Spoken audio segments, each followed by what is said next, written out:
এই গল্পটি এক ছোট্ট গ্রামের, যেখানে চাঁদনি তার বাবা এবং ভাইয়ের সঙ্গে থাকে। চাঁদনির বাবা একজন অটো ড্রাইভার, যিনি সারাদিন অটো চালিয়ে নিজের পরিবারের খরচ চালান। দুপুরে তীব্র রোদের মধ্যে কিষান ধুলোমাখা রাস্তায় অটো চালাচ্ছিল। কত হলো দাদা?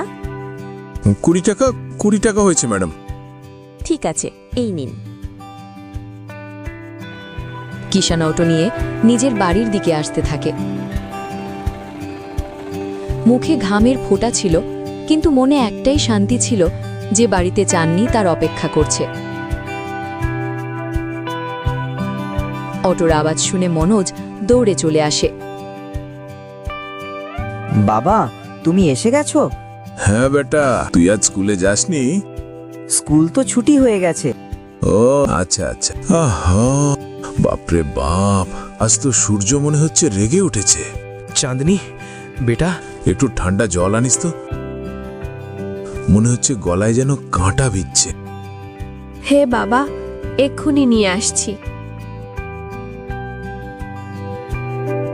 চাঁদনি তার বাবার জন্য ভেতর থেকে জল নিয়ে আসে। বাবা, তুমি সকাল থেকে খালি পেটে আছো, চেহারাটা দেখো কিরকম শুকনো ডালের মতো দেখাচ্ছে। আমি তোমার পছন্দের আলু পুরি বানিয়েছি, খেয়ে নাও। খাবার বেড়ে নিয়ে আসছি। না বেটা, এখন নয়, এখন আমাকে তাড়াতাড়ি স্টেশনে বেরোতে হবে। লালপুরওয়ালি সওয়ারি অপেক্ষা করছে। 2টোর পর সেখানে যাওয়ার জন্য কোনো বাস পাওয়া যায় না। যদি আজ আমি না যাই, তাহলে ওই বেচারাদের সফর ছুটে যাবে আর আমার আজকের কামাইও। কিন্তু বাবা, তোমার সেহাত। কিষান আদর দিয়ে চাঁদনির মাথায় হাত রাখে। আমার খুশি তো তোদের হাসিতেই রে। আচ্ছা বেটা, তুই টেনশন করিস না। সন্ধ্যায় যখন ফিরবো, তখন আমরা সবাই একসাথে বসে আনন্দে খাবার খাবো। আর হ্যাঁ, আজ তোর ভাইয়ের জন্য নতুন বই আনতে হবে না? এই বলে কিষান অটোরিকশা নিয়ে স্টেশনের দিকে চলে যায়।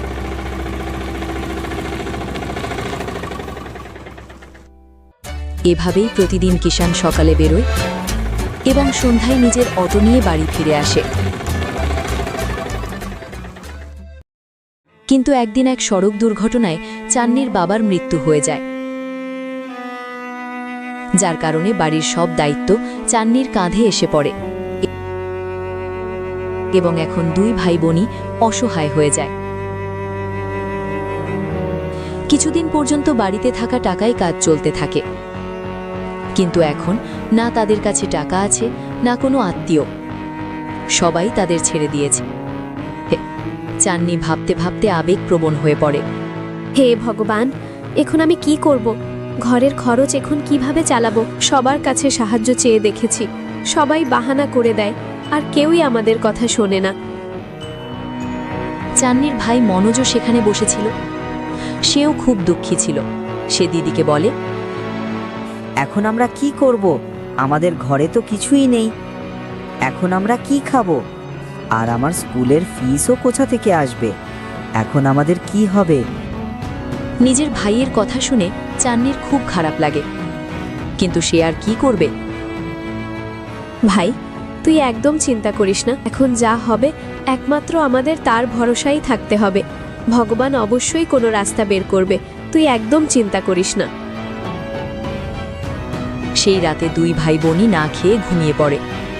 জীবনে তাদের সঙ্গে এমন সময় কখনো আসেনি।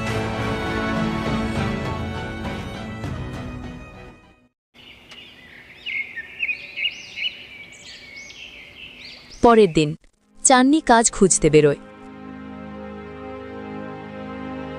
কিন্তু কোথাও কোনো কাজ পায় না। কিছুক্ষণ পরে সে একটি রেস্টুরেন্টে পৌঁছায়, যেটি মিসেস মানি চালাতেন। চাঁদনির ছেঁড়া কাপড় এবং তাকে এমন অবস্থায় দেখে হোটেলে আসা সবাই হাসতে থাকে।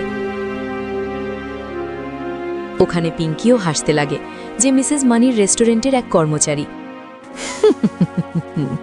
হ্যাঁ, এই তো একটা গরিব ওর দেখছি। কে জানে কোথা থেকে চলে আসে। এখানে গরিব লোকেদের অ্যালাউড নয়। যাও, এখান থেকে চলে যাও। চাঁদনির খুব খারাপ লাগে এবং সে সেখান থেকে চলে যেতে লাগে। তখনই মিসেস মানির সাথে দেখা হয়, যিনি রেস্টুরেন্টের মালকিন। চান্নিকে এমন দুঃখী দেখে তার দয়া হয় এবং তিনি বলেন, আরে কি ব্যাপার, তুমি এখানে কিসের জন্য এসেছি? ম্যাম, আমার একটা কাজের দরকার ছিল। আপনার এখানে কোনো কাজ পেলে ভালো হতো, আর আমার ভাইকে আর খিদেতে থাকতে হতো না। চান্নির চোখে দুঃখ ছিল। মণি তাকে দেখে বুঝে যান। তাহলে কি তুমি এইসব পারো? আই মিন, ভালো ভালো খাবার বানানো, হোটেলের ম্যানেজমেন্ট করতে পারো? ম্যাম, আমি কখনো কিছু শিখিনি, কিন্তু হ্যাঁ, আপনি যদি শিখিয়ে দেন তাহলে আমি তাড়াতাড়ি শিখে যাব। আচ্ছা, এই কথা। কোনো সমস্যা নেই, তুমি কাল থেকে চলে আসো। এটা শুনে চান্নি খুশি হয়ে যায়। সে এখনো তার ভাইয়ের পড়াশোনা বন্ধ হতে দেয়নি। যেভাবেই হোক সব চলছিল। এখন সে রেস্টুরেন্টে যেতে শুরু করে। সে খুব তাড়াতাড়ি ভালো ভালো রান্না শিখে ফেলে। সেই রেস্টুরেন্টে আরও অনেক লোক কাজ করত, কিন্তু চান্নির হাতের রান্না সবচেয়ে সুস্বাদু হতো। তার হাতের রান্না হোটেলে কাজ করা সবার থেকে আলাদা ছিল, যার কারণে সে খুব তাড়াতাড়ি বিখ্যাত হয়ে যায়।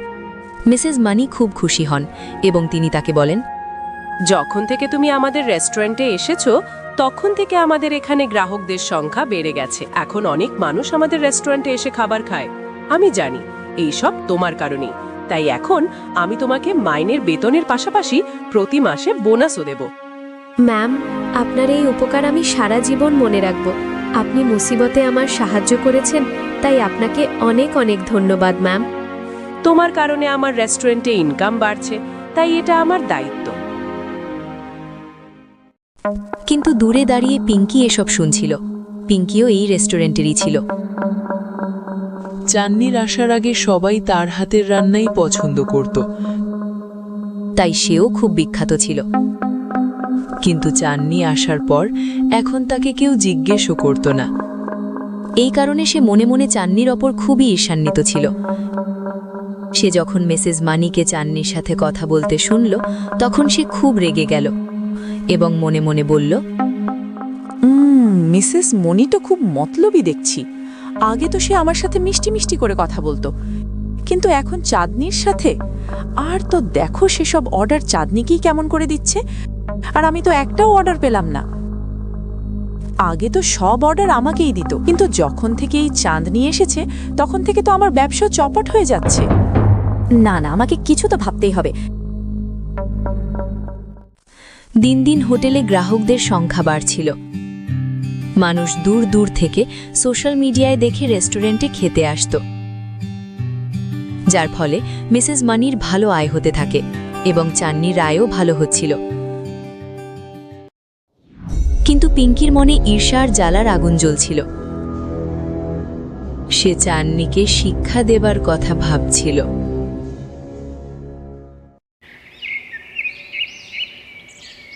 একদিন চান্নি রেস্টুরেন্টে মন দিয়ে টুডে স্পেশাল ডিশ বানাচ্ছিল।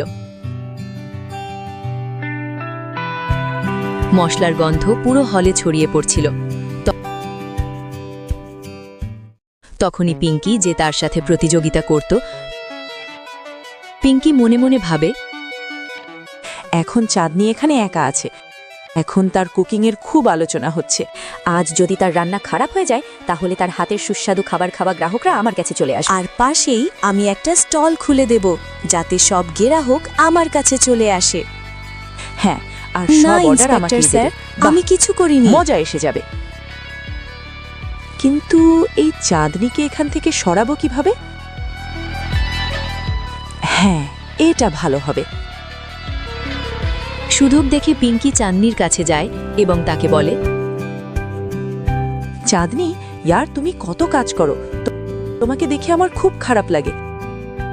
একটা কাজ করো, তুমি একটু আরাম করো, ততক্ষণ আমি এখানে দেখে নিচ্ছি। চান্নি সরল মনের ছিল। সে হাসি মুখে বলে, ধন্যবাদ পিঙ্কি, শুধু তড়কা লাগানো হয়েছে, এখন সার্ভ করা শুরু করে দাও। এই বলে চান্নি বাইরে চলে যায়। সুযোগ বুঝে পিঙ্কি চুপি চুপি পায়ে কিচেনে ঢোকে। সে দেখে এদিক ওদিক কেউ নেই। পিঙ্কি দ্রুত নিজের পকেট থেকে তেতো নিমের রস এবং অনেক লবণ বের করে চান্নির বানানো গ্রেভিতে মিশিয়ে দেয়। সে ভালো করে মিশিয়ে দেয় যাতে ওপর থেকে কিছু বোঝা না যায়। পিঙ্কি হাসতে হাসতে বাইরে বেরিয়ে যায়। দুপুরে অনেক গ্রাহক খেতে আসে। এই রেস্টুরেন্টের নাম অনেক শুনেছি। এখানে চাঁদনি নামে একটি মেয়ে থাকে, সে খুব ভালো খাবার বানায়। দেখো নিও ভাই, তুমি হাত চাটতেই রয়ে যাবে। সত্যি? তবে তো দারুণ মজা হবে। আমি তো এই রেস্টুরেন্টে প্রথমবার আসছি। কিন্তু দূরে দাঁড়িয়ে পিঙ্কি সব দেখছিল। পিঙ্কি মনে মনে বলতে থাকে, হ্যাঁ হ্যাঁ, মজা তো আসবেই, অনেক মজা আসবে। এখন তো হবে আসল খেলা।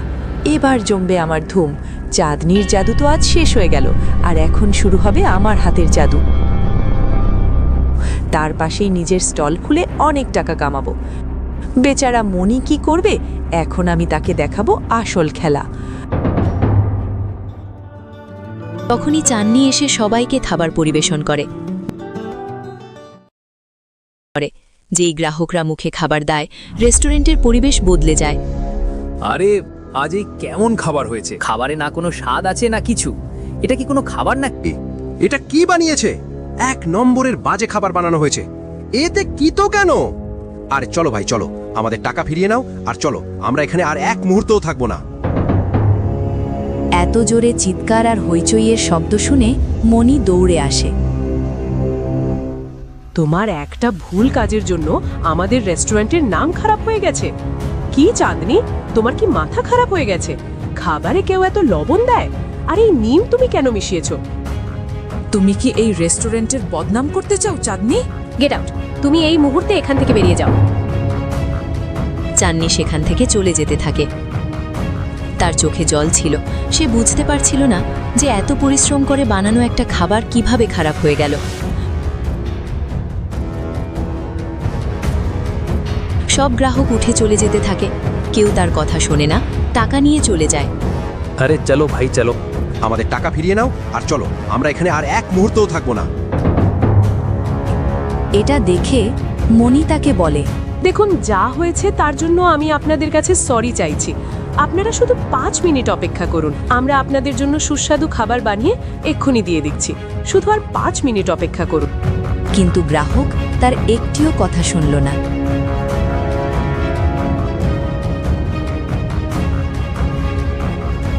পিঙ্কি যে বাইরে দাঁড়িয়ে এইসব দেখছিল।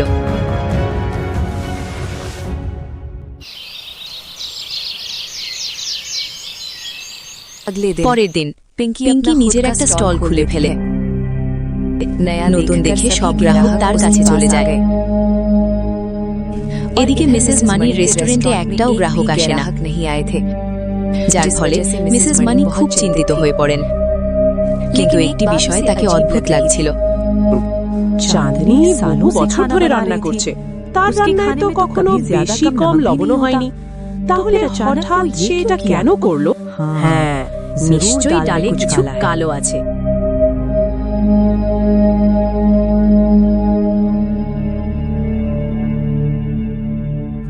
ও, তার মানে পুরো ডালটাই কালো। সেটাই তো আমিও ভাবছিলাম। এখন আমার সন্দেহ পূর্ণ হলো। পরের দিন দুপুরের সময় ছিল। পিঙ্কি নিজের স্টলে ছিল। সে গ্রাহকদের কাছে চান্নির বদনাম করছিল। তখনই মালকিন পুলিশ এবং চান্নিকে নিয়ে সেখানে পৌঁছায়। দাঁড়াও পিঙ্কি, খুব স্বাদ পরিবেশন করছো না তুমি? এবার এটা বলো, এই তিতোটা খাবারে ছিল নাকি তোমার মনে? আপনি এ কি বলছেন? আমি তো শুধু চাঁদনির ভুল ঠিক করছি। মিথ্যে বলো না। এই দেখো ভিডিও, আর এটা তোমার ঝুমকা, যা তুমি গতকাল চাঁদনির খাবারে নিম মেশানোর সময় ফেলেছিলে। সব গ্রাহক এটা শুনে অবাক হয়ে যায়। যারা পিঙ্কির খাবার খাচ্ছিল তারা উঠে যায়। ছি, যে মহিলা নিজের সহেলিকে নষ্ট করার জন্য কারো খাবারে কিছুই মিশিয়ে দিতে পারে, সে আমাদের কি খাওয়াবে? ইন্সপেক্টর সাহেব, এনাকে এখনই জেলে নিয়ে যান। পিঙ্কি, অন্যদের খাবারে ভেজাল মেশানো এবং কারো সুনাম নষ্ট করার ষড়যন্ত্র করা একটি অপরাধ। চলো থানায়। না ইন্সপেক্টর স্যার, আমি কিছু করিনি। পুলিশ পিঙ্কির কোনো কথা শোনেনি, সরাসরি তাকে জেলে নিয়ে যায়। পিঙ্কির সব অহংকার মাটিতে মিশে যায় এবং তার স্টল নগর নিগম জব্দ করে নেয়।